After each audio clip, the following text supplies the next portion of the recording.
Panti Sosial Asuhan Anak atau Lembaga Kesejahteraan Sosial Anak Kuncup Harapan Muhammadiyah.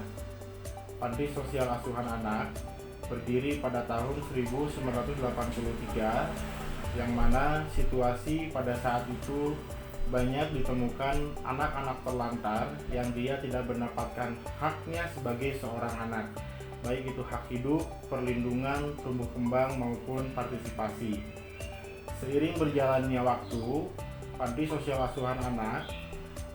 4 kali berpindah tempat. Pertama di Gang Asli, masih di Jalan Sukajadi, kemudian berpindah ke Jalan Galunggang Kulon nomor 179, kemudian berpindah ke Jalan Sukagali, Gang Sukabakti 6 nomor 375, dan saat ini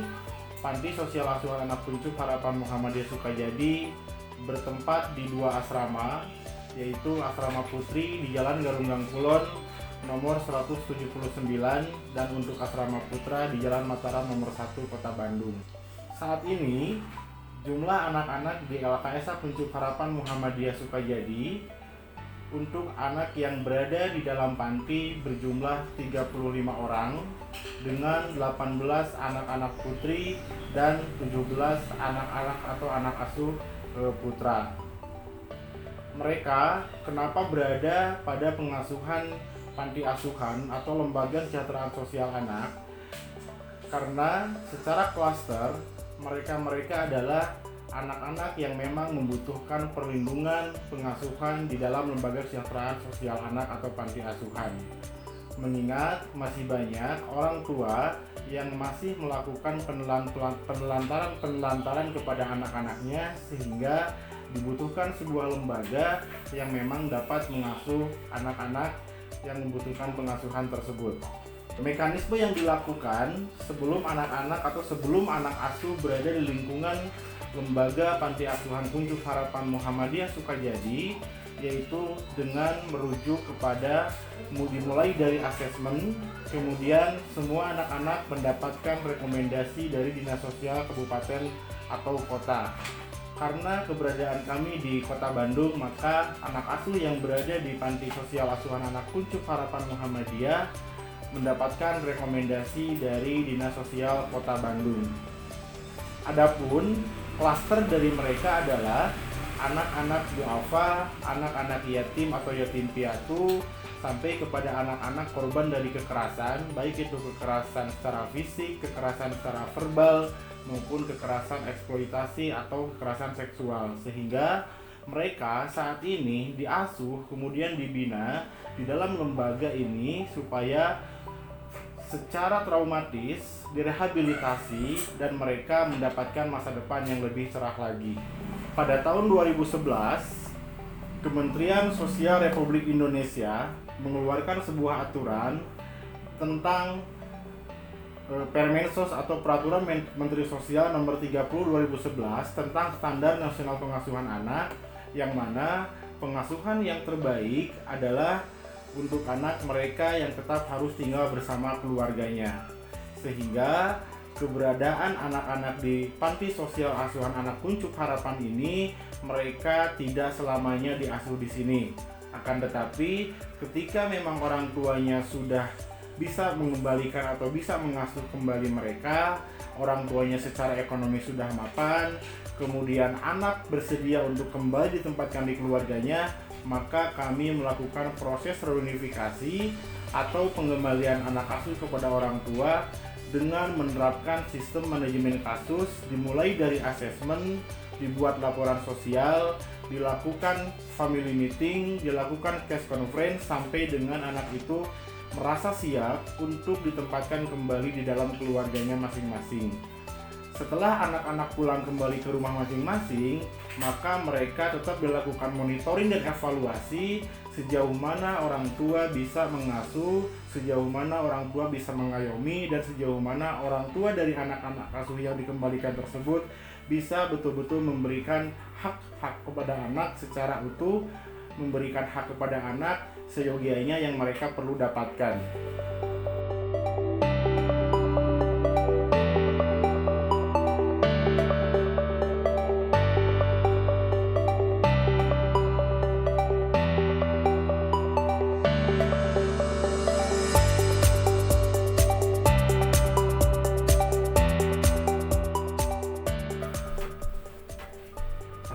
kamar atau fasilitas yang lainnya di LKSA Kuncup Harapan Muhammadiyah, yaitu untuk kamar sendiri rasionya adalah 1:2, artinya satu kamar itu diisi oleh 2 orang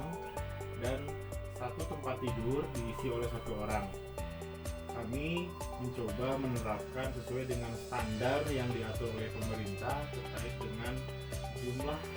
anak, dengan jumlah kamar dan jumlah tempat tidur yang ada di ketentuan tersebut, sehingga mereka biar terasa nyaman pada saat beristirahat, juga mereka secara privasi tentunya bisa saling menjaga satu dengan yang lainnya. Untuk kamar mandi, kami memiliki 4 kamar mandi, kemudian ada ruangan belajar, di mana ruangan tersebut digunakan oleh anak-anak setiap hari, kemudian ruangan ibadah, sampai dengan pada ruangan makan dan ruangan dapur. Artinya secara sarana prasarana atau fasilitas bahwa kami mencoba menerapkan sesuai dengan standar, dan ketika memang anak diasuh di lembaga, maka mereka bisa hidup dengan nyaman dengan situasi seperti di rumahnya masing-masing. Adapun program di tahun 2020 ini merujuk kepada Peraturan Menteri Nomor 44 Tahun 2017, Panti Sosial Asuhan Anak Kuncup Harapan Muhammadiyah telah melakukan sebuah proses tentang pengasuhan sedarah dan pengasuhan keluarga, yang mana anak-anak yang mereka masih memiliki keluarga besar tetapi tidak memiliki orang tua kandung, maka kami akan reunifikasi anak-anak tersebut kepada keluarga sedarah, baik itu nenek kakek, paman bibi atau uaknya, yang mana keluarga tersebut siap menerima. Adapun ketika seorang anak atau ketika anak asuh tidak memiliki yang namanya keluarga lagi, maka kami melakukan sebuah reunifikasi kepada keluarga yang bukan inti atau kepada asuhan keluarga, yang mana anak-anak tersebut semuanya diasuh oleh keluarga lain atau disebut dengan asuhan keluarga. Sehingga keberadaan kami LKSA atau Panti Sosial Asuhan Anak Kuncup Harapan Muhammadiyah betul-betul bisa menerapkan baik itu secara konsep aturan dari pemerintah Indonesia maupun menerapkan konsep sesuai dengan pedoman pengasuhan dari Majelis Pelayanan Sosial Pimpinan Pusat Muhammadiyah. Selain kami mengasuh anak-anak yang berada di dalam lembaga atau diasuh di lembaga, LKSA Kuncup Harapan Muhammadiyah juga mengasuh atau memberikan layanan kepada anak-anak di luar lembaga,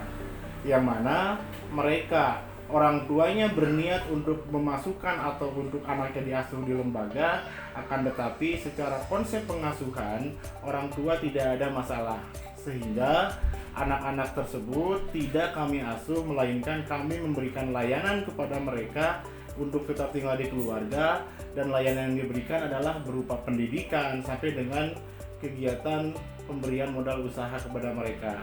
Sehingga hari ini di tahun 2020 ini kami mencoba terus menerapkan konsep standar nasional pengasuhan anak. Kami mencoba menerapkan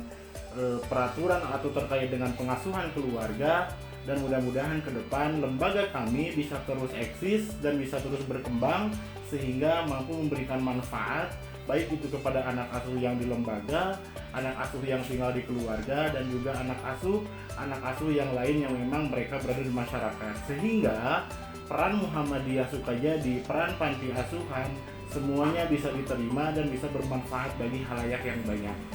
Terima kasih. Assalamualaikum warahmatullahi wabarakatuh.